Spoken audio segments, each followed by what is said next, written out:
Pernah gak sih kamu ngerasa nervous banget waktu public speaking sampai tangan gemeteran? Atau merasakan audiens yang semua yang ngantuk? Sini.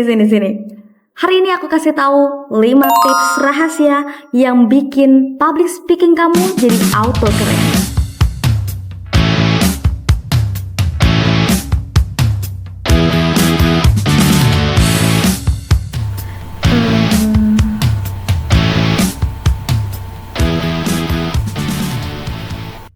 Nah, awkward kan? Gitu rasanya kalau opening kamu bener-bener bosenin.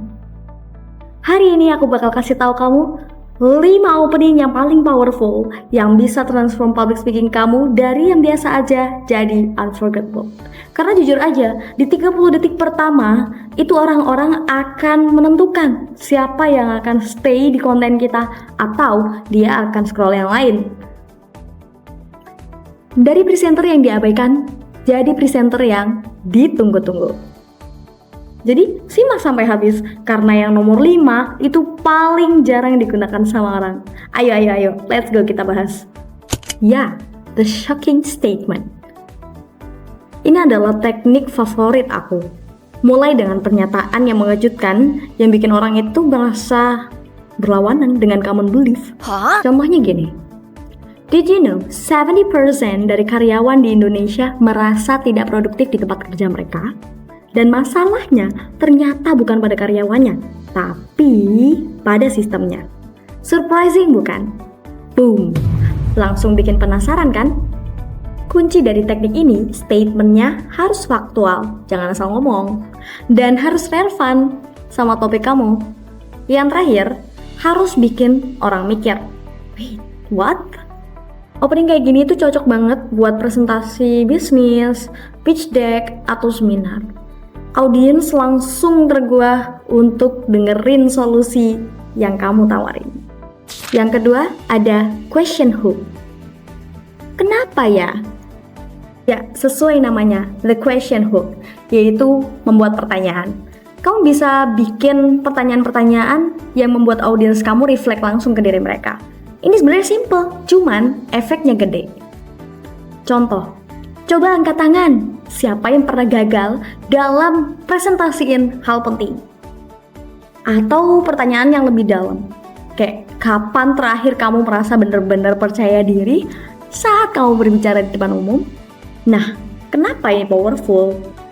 Mereka engage effectively secara mental. Mereka nggak cuma dengerin tapi mikir. Ada pro tips untuk memakai hooks ini biar nggak gagal, yaitu pakai pertanyaan yang jawabannya relate sama banyak orang. Hindari pertanyaan-pertanyaan yang terlalu sulit sehingga orang-orang itu bakal mikir keras dan nggak relate sama mereka. Itu yang bikin hook pertanyaan atau hook questions gagal. Teknik ini bikin kamu jadi presenter yang dua arah, yaitu jadi presenter yang interaktif. Sehingga audiens kamu pasti bakal feel involved. Yang ketiga, the mini story. Ya, teknik ini banyak banget dipakai sama public speaker atau motivator pro. Karena mereka menggunakan dengan konsep storytelling. Siapa sih yang gak suka cerita? Humans are handwritten to tell the story. Untuk suka cerita. Jadi, kalau kamu mulai 60 detik pertama itu dengan story, otomatis hal itu membangkitkan suasana emosional bagi kamu dan juga audiens, dan itu merupakan awal yang baik untuk membangun ikatan audiens kamu. Misalnya, 3 tahun yang lalu aku berdiri di panggung ini dengan keringat dingin, tangan gemetar, suara bergetar, sampai akhirnya aku lupa apa yang harus aku omongin. Untuk pertama kalinya dan terakhir kalinya, saat itu presentasi karir aku hancur.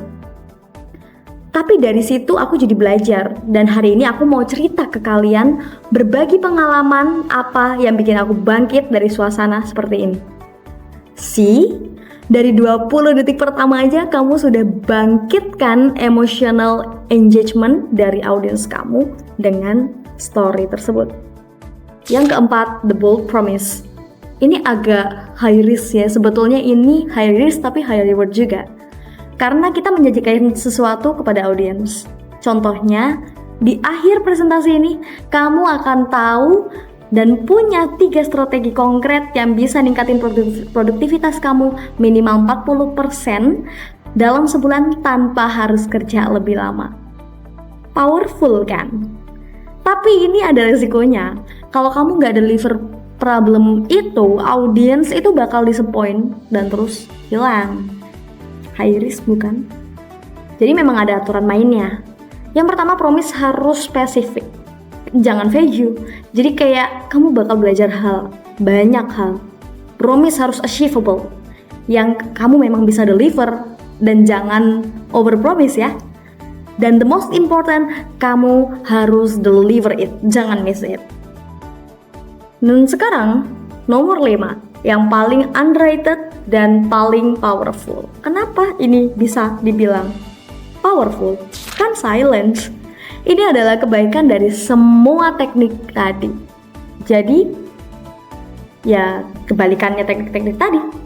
Kamu gak langsung ngomong, tapi seperti ini. Bayangin kamu lagi ke panggung atau kamu lagi join Zoom Meet sama semua orang yang udah ready dengerin kamu.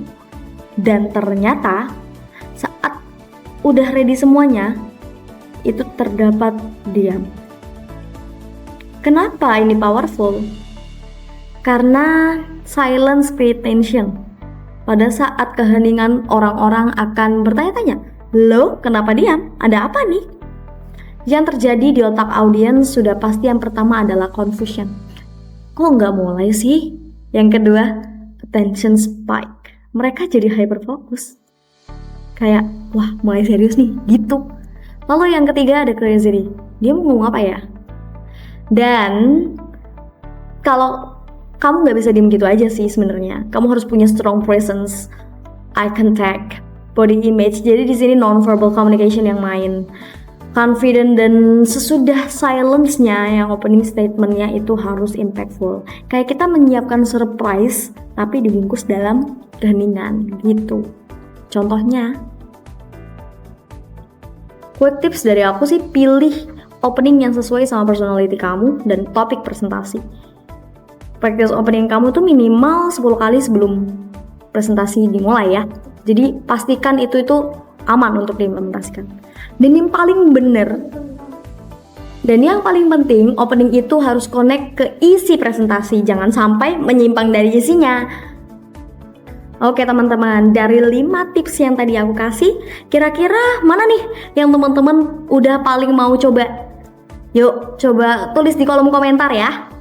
Dan kalau teman-teman merasa video ini helpful dan memberikan kalian ide, jangan lupa like, subscribe, dan turn notification-nya juga karena minggu depan aku bakal balik lagi di Hanin Talks. Sampai jumpa di video berikutnya, dan remember the first 30 seconds can make or break your presentation. Make it count.